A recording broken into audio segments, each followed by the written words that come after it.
again, that's what Jesus tells us to do. So let's look real quickly at how Jesus practiced this.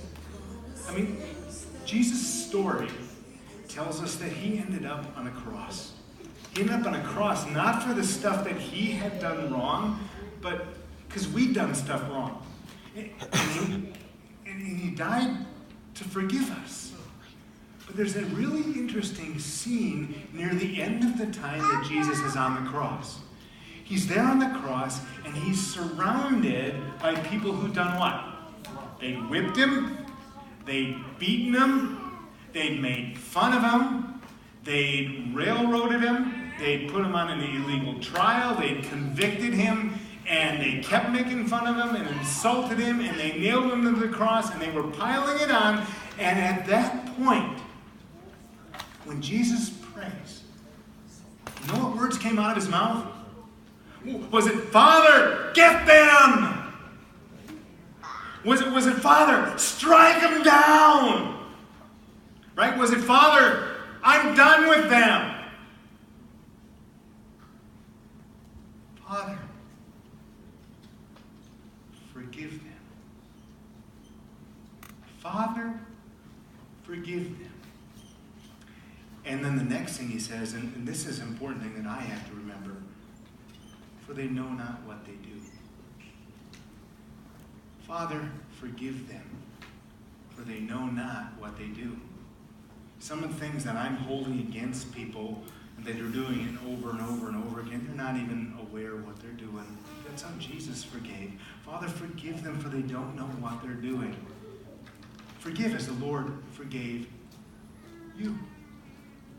Kind of let that spin around in your spirit as you're trying to kind of work your way through this. How do I forgive even when it's hard, even when I don't feel like it? And then consider this at a personal level, because sometimes in the church we get this cross thing and we say, oh yeah, I know Jesus came and Jesus died for my sins, and I get that at some kind of big picture intellectual level, but it's removed from the personal. So let me take you to the personal, because Jesus says, forgive as the Lord forgave you. Let's go back into the story of Jesus and Peter. You see, because just, less than a day before Jesus ended up on a cross, he and Peter were having this conversation about what was going to happen. And Jesus says, Peter, you and everybody else, you're all going to run away. And Peter says, no way! All right, all those other guys might, but not me. Not me, Lord. I'm going to be there for you all the time, Jesus. I've been there since the beginning. I've been there at the end. I was walking on water. I'm your guy. Till he wasn't. Because Peter ended up running away like everybody else. And then Peter came back to see what was going on. And people were kind of cornering Peter, saying, I think you're one of the guys. Yeah, I think you know Jesus. And Peter says, no. And, I think you know Jesus. And Peter says again, no. And then he starts swearing and cursing, saying, there's no way that I know Jesus. He didn't keep his word at all. And, I think that's one of the hardest ones. One of the things that kind of hits us the most in that day-to-day stuff, it's the not keeping your word. We're going to circle back to that one in a couple of weeks. You know how that is when you said you'd be there. Why weren't you? You said you wouldn't tell anybody that secret I told you. And you were Twittering it right away. You said I could count on you, and you just left me hanging. That's the stuff that really hurts. And when that happens, you just don't feel like forgiving. Do you think that hurt Jesus? Yeah. Now let me jump forward in the story, because it's 30 days later, less than a month later. Jesus has risen from the dead. He's stomped the devil. He's come back to life. He said, I'm victorious, and this forgiveness thing is real. And he's popped in and out to his friends, Peter among them. But he hasn't stayed around. And then Peter's out with his friends going fishing. You know what Jesus does? Jesus shows up. Jesus shows up, and he comes to Peter and he says, Peter, Do you love me? Peter says, Lord, you know I love you. He says, well, then feed my lambs. Peter, do you really love me? Lord, you know I love you.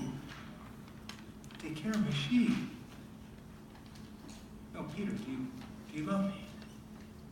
Hearing this three times thing going on again? Yes, Lord, you know that I love you. Well, then, Peter, feed my lambs. Now, I want you to see what Jesus is doing here, because when we're trying to figure out how can we forgive as Jesus forgives us, and how can I forgive when I don't feel like it, because I think there should be some limits, and I've been setting these limits, and these people are blowing past them. How do I forgive like Jesus said? Well, 3 things I notice him doing here. The first thing, and this is really hard, right? Jesus takes the initiative. Jesus was the one who was hurt. Jesus is the one who was wronged. And Jesus is the one who takes the step in Peter's direction. Now, here's how I am. A lot of the times, I'm like, when somebody hurts me and they're over here, and I'm over here, I'm like, I'm watching. And I'm saying, okay, I know I'm supposed to forgive, but I'm not going to take a step till I see you taking a step toward me. Maybe I'll meet you halfway. Or maybe I'll be really holy and I'll meet you 3/4 of the way. But I'm not even going to get here till I see you moving. And if that happens, nothing happens between Jesus and Peter. Because Peter in the story is not moving. He doesn't know what to make of what he'd done wrong. But Jesus shows up where Peter is, and Jesus initiates the conversation. And Jesus says, I'm going to take care of you. And so here's what he teaches us. Here's more information. That forgiveness isn't so much about emotion. It's about a decision. It's about a choice. And it's about saying, you know, what you did was wrong, and it wasn't right, and it wasn't fair, and it hurt me. But I'm going to choose not to act on that and not to let that influence our whole relationship anymore.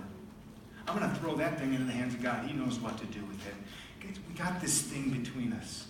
Let's work it out. Let's work it through. See, Jesus takes that step and that initiative. Now, if I'm going to do that, because it doesn't come naturally, I'm going to need Jesus to help me. Here's the good thing. The Bible tells us that when you follow Jesus, he actually comes inside of you and starts to work with you and to change you to be more like him. So you can invite Jesus when you're having a hard time with this forgiveness thing. Jesus, help me. Help me forgive more like you. Help me take the initiative when I don't feel like it. Second thing I see Jesus doing here, he forgave Peter in a way that Peter could hear it.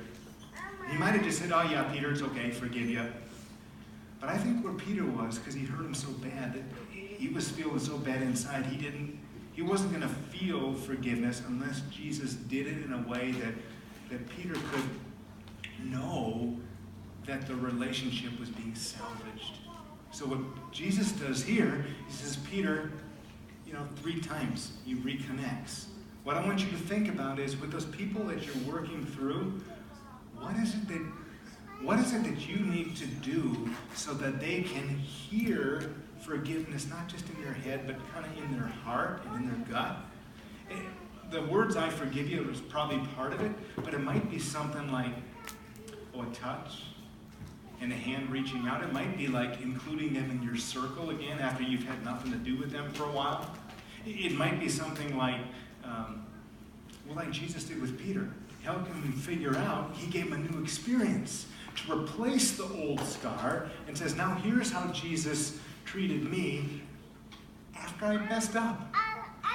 And then the third thing Jesus does, he gives him something to do so he could know that Jesus trusted him again, so that he could know the relationship was on the mend. Jesus says, Peter, get back to work, feed my lambs. Remember, I made you fishermen, now do this. He wanted to show him the friendship had survived. And then that trust was beginning to be rebuilt. Now, what might be for the friend that you're working at forgiving when it's hard? What might be the step you need to take to initiate What might be the thing that you can give them to do that's going to let them hear, yeah, you're really forgiven and the relationship is on the mend? What's the thing that you can give them to do that's going to help them begin to feel better about themselves again? This friendship matters, and because it does, it needs us to do things like that. 2 quick things that you can do that I picked up in this story of Jesus that'll help you to do that. First one's this. What was the first line? Put up with one another. You know what that means? Put up with one another?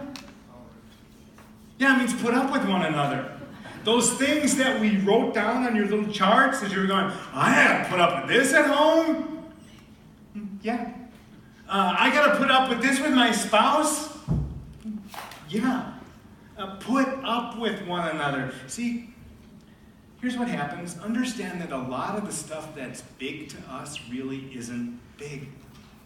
Now, what we say about it ends up being kind of big, and that's the mess we need to clean up. It'd be a whole lot better if we would just hold our tongue in the beginning and not say anything and slow down long enough to think, is this really such a big deal? And then run it through that filter.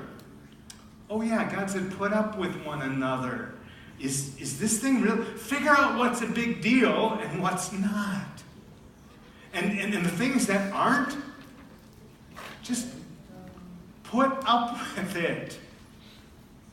And then the second thing is to partner up. If you've been here before, you've heard me talk about that in these 3 weeks on friendship. Let me take you back into Jesus' story really quick.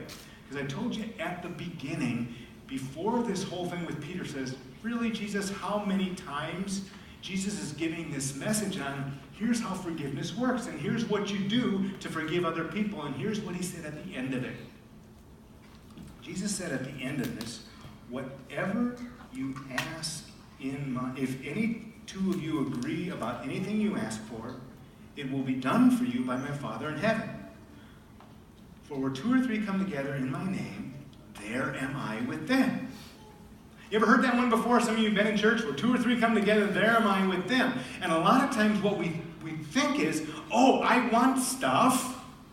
Whether it's I want somebody to be healed or I want success in my life, so I'm going to get a couple people together and we're going to pray about that and God's going to give it to me. But in the context of what Jesus is saying, I want you to consider this. What if Jesus is saying, when I'm saying, when 2 or 3 gather, there I am with them, he was saying about this hard work of forgiving and reconciling and forgiving when you really don't feel like it.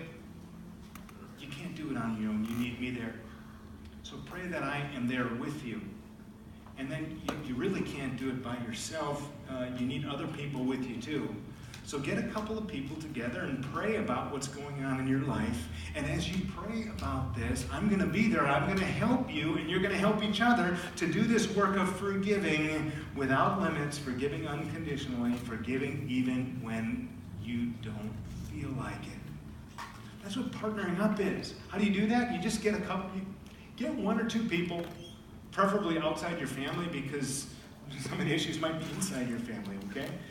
So meet regularly with a couple of people and just talk life. And then every time you get together, maybe spend 10 minutes doing 3 things, saying something you're thankful for. Then get out your little phone with your YouVerse on. It's got the verse of the day, and read it together and say, hey, what's God telling me to do now? And then pray about the hard stuff in your life that you need help working through forgiveness with. Right? And you know, when you do that, then you're actually going to start not only getting better at it, not only are you going to be able to forgive more. What's the last line? As the Lord forgave you, you're also going to start feeling better about it. And that's a really good thing.